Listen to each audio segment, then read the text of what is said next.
Eternal punishment. Justice demands punishment. Without it, crimes such as murder and theft would go unchecked, leading to chaos and lawlessness. Retribution is a necessary deterrent to maintain order and protect society. While the opposite extreme of ECT hellfire are those who do not anticipate any form of punishment in the afterlife, to me, the gravity of certain human actions implies that consequences are unavoidable. It is unknown and perhaps unknowable what measures will be taken and against whom. However, suppose we entertain the notion of a period of correction for at least some actions or individuals. In that case, we must then consider the nature of this process, its intent and its duration. This chapter will primarily focus on the concept of duration. The biblical concept of time. One of the risks in interpreting an ancient Jewish Middle Eastern text, the Bible, from a Western perspective is the anachronism fallacy, which involves injecting modern ideas into the ancient text. This issue becomes particularly apparent when considering the concept of time. In Western philosophy, eternity is a subject of extensive debate, but the concept, as understood today, essentially does not exist in the Near Eastern biblical context. The concept of hell as a place of abusive torment with no end has been a cornerstone of a few Christian denominations, including the Baptist, Calvinist, Fundamental Evangelicalism, Pentecostal and other conservative Protestant and Catholic groups for centuries. This view has deeply influenced the religious worldview of individuals and churches alike. However, a careful study of the original languages of the Bible, Greek and Hebrew, reveals significant nuances in the terms translated as eternal or everlasting. These terms, when properly understood, challenge the view of hell as an endless state of punishment. According to the Interpreter's Dictionary of the Bible, time. The Old Testament and the New Testament are not acquainted with the conception of eternity as timelessness. The Old Testament had not developed a special term for eternity. The word aeon originally meant vital force, life, then age, lifetime. The Interpreter's Dictionary of the Bible, Volume 4, pages 641 to 655.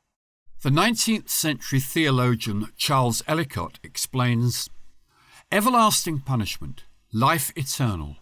The two adjectives represent the same Greek word, Aionios. It must be admitted that the Greek word, which is rendered eternal, does not in itself involve endlessness, but rather duration, whether through an age or succession of ages, and that it is therefore applied in the New Testament to periods of time that have had both a beginning and ending. Commentary on the Whole Bible, Matthew 25:46. In James Hastings' Dictionary of the New Testament, it says, eternity. There is no word either in the Old Testament Hebrew or the New Testament Greek to express the abstract idea of eternity. James Hastings.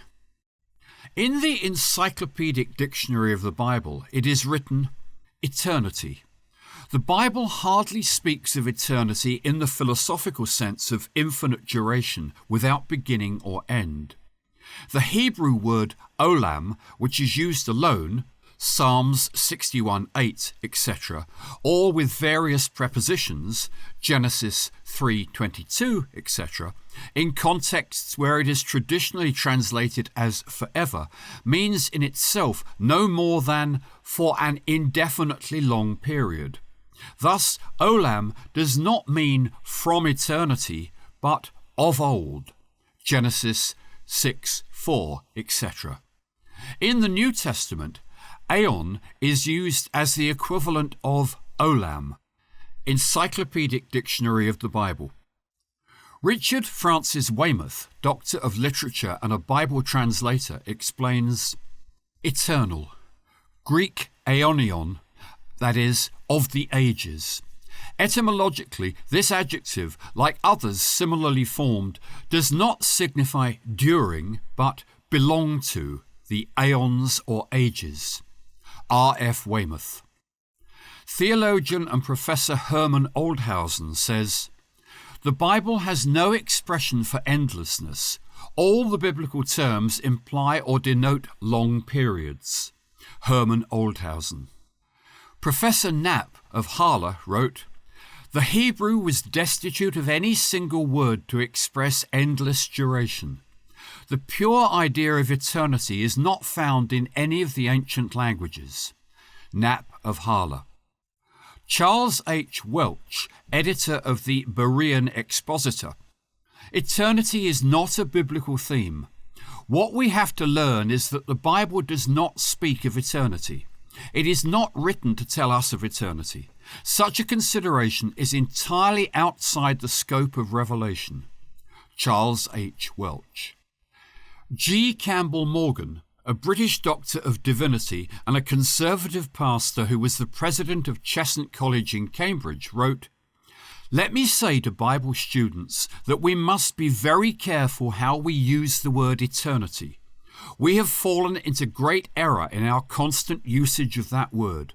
There is no word in the whole book of God corresponding with our eternal." Campbell Morgan. Olam.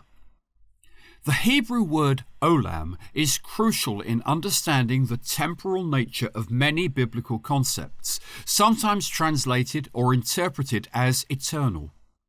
While olam is often translated as forever or eternal in some English versions of the Bible, a closer examination reveals that it generally means an age or age-long, a long duration without necessarily implying an infinite, unending span of time. Incidentally, even in contemporary Hebrew, olam imprisonment or a life sentence spans only 25 years, 17 years with good behaviour, not everlasting. The term olam is frequently used in the Hebrew scriptures in contexts that clearly indicate a finite period, further supporting the argument against the concept of eternal hellfire. Below are a few examples. Jonah 2:6. "To the roots of the mountains I sank down. The earth beneath barred me in forever. Olam. But you, Lord my God, brought my life up from the pit." Jonah 2:6 NIV. In this verse, Jonah describes his experience in the belly of the fish, using the word olam to convey the seemingly interminable nature of his ordeal. However, we know from the narrative that Jonah was in the fish for 3 days and 3 nights. Jonah 1:17. The use of olam here underscores a period that felt exceedingly long to Jonah, but was finite. This example illustrates how olam can describe an experience that is intense and seemingly endless, but ultimately limited in duration. Isaiah chapter 32 verses 14 to 15. "Because the palaces will be forsaken, the bustling city will be deserted. The forts and towers will become lairs forever." Olam. "A joy of wild donkeys, a pasture of flocks, until the Spirit is poured upon us from on high, and the wilderness becomes a fruitful field, and the fruitful field is counted as a forest." Isaiah 32:14 to 15, NKJV. In this prophecy, Isaiah uses olam to describe the desolation of cities and palaces, implying a long period of abandonment. However, this state of desolation is clearly finite, as it is set to last until the Spirit is poured upon us from on high. The prophecy foresees a time when the wilderness will become a fruitful field, indicating a restoration that ends the olam of desolation. Here, olam conveys a significant but temporary period. Leviticus chapter 24 verse 8. "Every Sabbath day Aaron shall arrange it before the Lord regularly. It is from the people of Israel as a covenant forever. Olam. Leviticus 24:8 ESV. The context here is the showbread in the tabernacle, in which the priests are to set out every Sabbath as a part of an everlasting Olam covenant.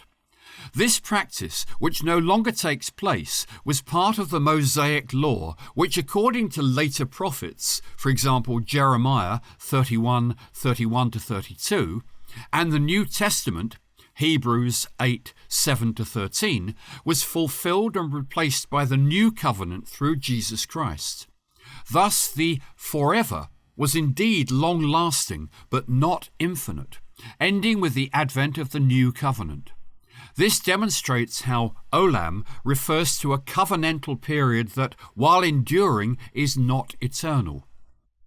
Ecclesiastes chapter 1 verse 4. A generation goes and a generation comes, but the earth remains forever.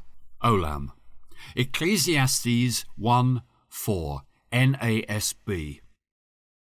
Solomon's reflection in Ecclesiastes uses Olam to describe the enduring nature of the earth. However, other biblical passages suggest that the current heavens and earth will eventually be replaced by a new creation. 2 Peter 3:10-13, Revelation 21:1. Therefore, Olam in this context highlights the earth's long-lasting stability relative to human generations, but not an eternal unchangeability. This usage reinforces the idea that Olam signifies an extended but finite duration. Jeremiah chapter 25 verse 9. I will summon all the peoples of the north and my servant Nebuchadnezzar, king of Babylon, declares the Lord, and I will bring them against this land and its inhabitants and against all the surrounding nations. I will completely destroy them and make them an object of horror and scorn and an everlasting, Olam, ruin. Jeremiah 25:9 NIV. In this passage, Jeremiah uses Olam to describe the desolation that will come upon the land and the servitude of the king of Babylon. Here, Olam refers to a period of 70 years, demonstrating once again that Olam signifies a significant but finite period. This prophecy further illustrates that Olam does not inherently mean an unending duration, as the desolation and servitude in chapter 25 are explicitly limited to 70 years. Daniel chapter 7 verse 18. But the holy ones of the Most High shall receive the kingdom and possess the kingdom forever. Olam, forever, Olam, and ever, Olam. Daniel 7:18 NRSV. Daniel's vision describes the saints' possession of the kingdom as for Olam, and Olam, using the Aramaic equivalent of Olam 3 consequent times. In contemporary understanding, this phrase might be translated as for an age, and another age, and another age, or for all ages, suggesting a continuation through multiple distinct periods. The repetition of Olam thrice, rather than a singular instance, could imply a progression or extension that goes on and on and on, hyperbolically describing eternity. This stylistic choice might have been used to emphasize the concept of continuity beyond a typical duration, indicating a perpetual succession of ages that collectively approaches the idea of eternity. This could possibly be the sole instance in the scriptures where the concept of eternity is referenced. Conclusion. The Hebrew word olam, sometimes mistakenly translated as forever, everlasting, or eternal, more accurately denotes an age or a long yet finite period. The various biblical examples illustrate that olam encompasses durations that are significant and enduring, but ultimately limited. Recognizing this nuance is essential for accurately interpreting biblical texts and understanding the nature of divine promises and judgments. This understanding is particularly relevant in the discussion of hell, where the term eternal may have been traditionally misapplied, obscuring the true nature of God's judgment, justice, and mercy. Aon and Aionios. The Greek words Aon or Aionios translate the Hebrew word Olam. They are used in the Septuagint, Greek translations of the Old Testament, for Olam and New Testament writings. Aeon means age, referring to a specific period with a beginning and an end. Aionios, derived from aeon, describes something pertaining to an age. Strong's Concordance explains aeon, a space of time, an age. Definition, a space of time, an age. Usage, an age, a cycle of time, especially of the present age as contrasted with the future age, and of one of a series of ages stretching to infinity. Strong's 165. Helps Word Studies explains aeon. See also the cognate adjective 166, aionios, age long, properly an age, era, time span, characterized by a specific quality, type of existence. Helps 165. Importantly, much like Olam, these words do not inherently mean without end or eternal in the sense of unending time.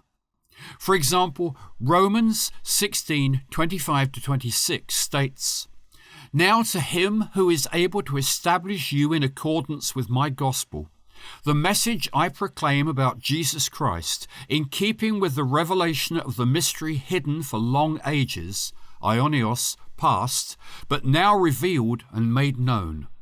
Romans 16:25-26 NIV.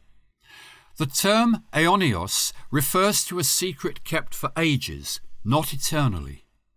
This does not mean aeon, aionios can never mean time with no end, but it would be the exception and is limited by context.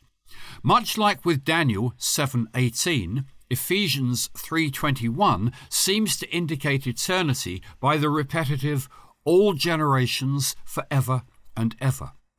To him be glory in the church and in Jesus Christ throughout all generations, forever and ever. Amen. Ephesians 3:21 NIV.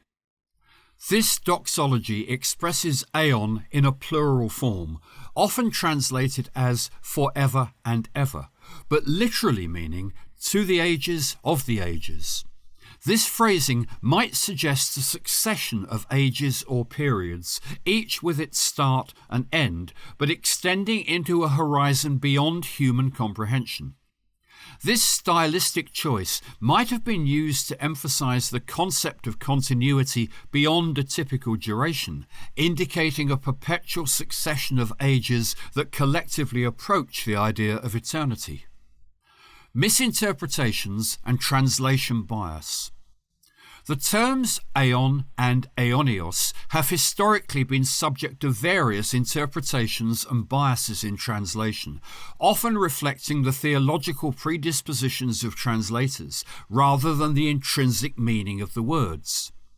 This issue is not just a matter of linguistic accuracy, but also influences theological beliefs and how we view God's character.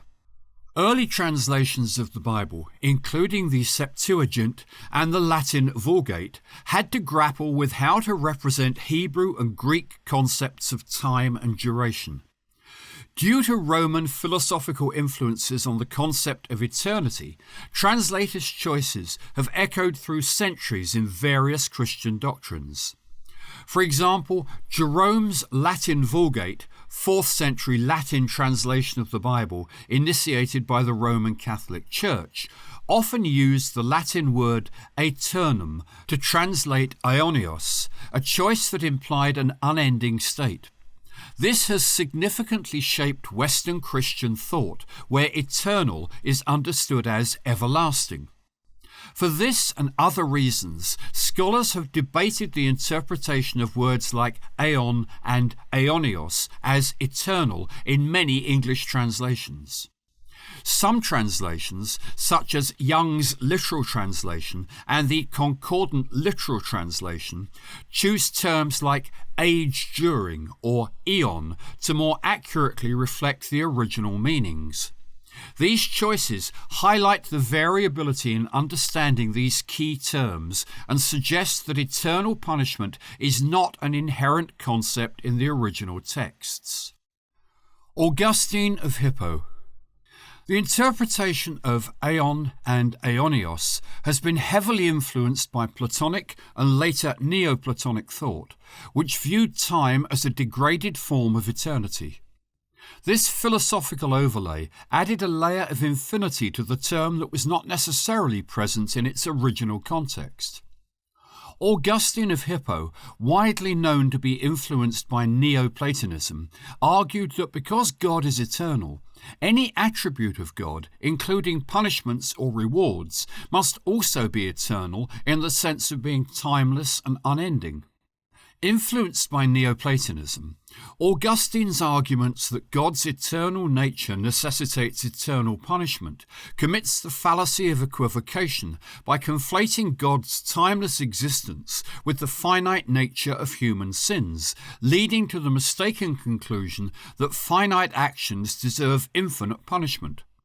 This reasoning undermines the principles of justice and proportionality and misrepresents God's nature as infinitely vengeful rather than just and merciful. Additionally, Augustine's arguments commit the fallacy of false analogy by assuming that because God's attributes, like love and justice, are eternal, their expression must also be eternal in the same way. This overlooks the finite and temporal nature of human life and the principle of proportional justice. Augustine argued that because Aionios was used for both life and punishment in Matthew 25:46, both must be eternal. However, this interpretation fails to recognize that the duration of Aionios is contingent upon the subject it modifies. For instance, Aionios life refers to the life of the age to come, while Aionios punishment refers to corrective measures within a defined period. Augustine's views were far from being universally accepted. The Eastern Orthodox Church, for example, rejected Augustine's new interpretation and continued to retain a more nuanced view on time, the afterlife, and punishment, often focusing on the transformative and purifying aspects of divine judgment. This divergence illustrates that Augustine's doctrine of eternal punishment was not a settled matter even in the early centuries of Christianity. During the Middle Ages, the doctrine of eternal hellfire became more entrenched, partly due to the works of influential theologians like Thomas Aquinas, who systematized Catholic theology. The medieval church used the fear of eternal damnation as a tool for moral manipulation and herd control, emphasizing the horrors of hellfire in sermons and art. The Protestant Reformation brought renewed scrutiny to many established doctrines, including the nature of hell. Reformers like Martin Luther and John Calvin challenged the Catholic Church's use of fear and the sale of indulgences as a means to manipulate the faithful. However, they did not reform the Catholic view on hellfire. In modern times, several translations and scholars have recognized the need to correct the mistranslations of Aionios and Olam. For instance, in Young's literal translation, Robert Young consistently translated Aionios as age during to reflect its true meaning. Likewise, the Rotherham text also chose age abiding for Aionios, aligning with the context of the original texts, and concordant literal translation renders Aionios as Aeonian, emphasizing its association with ages rather than eternity. Idios. In Koine Greek, the term that most closely implies forever or eternal in the sense of endless duration is Idios. This term is possibly used to describe something that is truly everlasting and without end, as opposed to Aionios. For instance, for since the creation of the world, God's indivisible qualities, his eternal Idios, power, and divine nature have been clearly seen, being understood from what has been made, so that people are without excuse. Romans 1:20 NIV. Also, and the angels who did not keep their positions of authority, but abandoned their proper dwelling, these he has kept in darkness, bound with everlasting, Idios, chains for judgment on the great day. Jude 1:6 NIV. As evident, while Aon and Aionios refer to a long, indefinite period of time, Idios is used less frequently in the New Testament, but carries a more explicit connotation of possibly endless duration. If the authors of the New Testament had intended to convey that hell was eternal, they likely would have used the term Idios, which they did not. Kolasis. The other word in question in eternal punishment is the word kolasis, translated as punishment. The Greek word kolasis carries a profound significance that has often been overlooked in translations of biblical texts. Originally, kolasis was used in the context of chastisement and correction, and even in horticulture it refers to the pruning of plants. In this sense, pruning involves cutting off certain parts of a plant to correct its growth, ensuring that the plant remains healthy and productive. This punitive process may be viewed as a corrective punishment, not with the intent of being wholly destructive, as in to torture and kill, but rather with the aim of providing chastisement and discipline. For instance, the works of the philosopher Plato often reference kolasis in discussions about justice and moral education. In his dialogues, Plato suggests that true punishment, Kolasis, aims to reform the offender, thereby restoring them to a state of moral and social health. Rather than mere retribution, this perspective aligns closely with the original horticultural meaning of the term, emphasizing correction and rehabilitation, which is impossible if the punishment is endless. Likewise, in Gorgias, Plato discusses the concept of punishment and justice, highlighting that punishment, Kolasis, should be remedial. He contrasts it with retribution, which is punishment for the sake of satisfying the anger or desire for vengeance of the one who punishes. Likewise, Aristotle distinguishes between different types of punishment, noting that kolasis is administered for the sake of the one who is being punished, to correct their behaviour, as opposed to punitive actions taken for the sake of retribution or deterrence. In other words, kolasis was perceived as a form of punishment that was both temporary and corrective. If we take kolasis to mean corrective punishment, the implication is that the kolasis punishment described in the New Testament is intended to bring about correction and, ultimately, restoration. This understanding aligns with the broader biblical themes of redemption and reconciliation. By viewing divine punishment as corrective, we gain a deeper appreciation for the nature of God's justice and mercy, which aims not at mere retribution, but at ultimate restoration. For instance, in 1 John 4:18, kolasis implies correction and improvement, not unending torment. There is no fear in love, but perfect love casts out fear, because fear involves kolasis. But he who fears has not been made perfect in love. 1 John 4:18, NKJV. Therefore, instead of eternal punishment, it could be argued that Jesus' words might be better translated as an age of corrective punishment. Conclusion. Augustine's interpretation of Aionios as eternal set a precedent that influenced Western Christianity, primarily Catholic and Protestant, for centuries. However, his lack of proficiency in Greek led to significant misunderstandings perpetuated in later theological developments. Unfortunately, many popular English translations render Kolasin Aionion as eternal punishment. However, literal translations such as Young's The Concordant, Weymouth, or Yale's The New Testament translation render these words an age-long chastisement or the discipline of that age. Consistency in translation is crucial for accurately conveying the meaning of biblical texts. Variations in translating Aon and Aionios across different Bible passages have led to inconsistencies in how readers understand the concept of time in Scripture.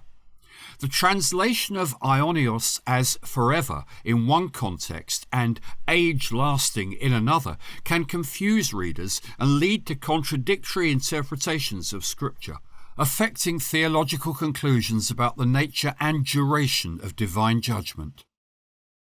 Hell, a Jewish perspective on a Christian doctrine, written by Eitan Bar, narrated by Paul Landigan.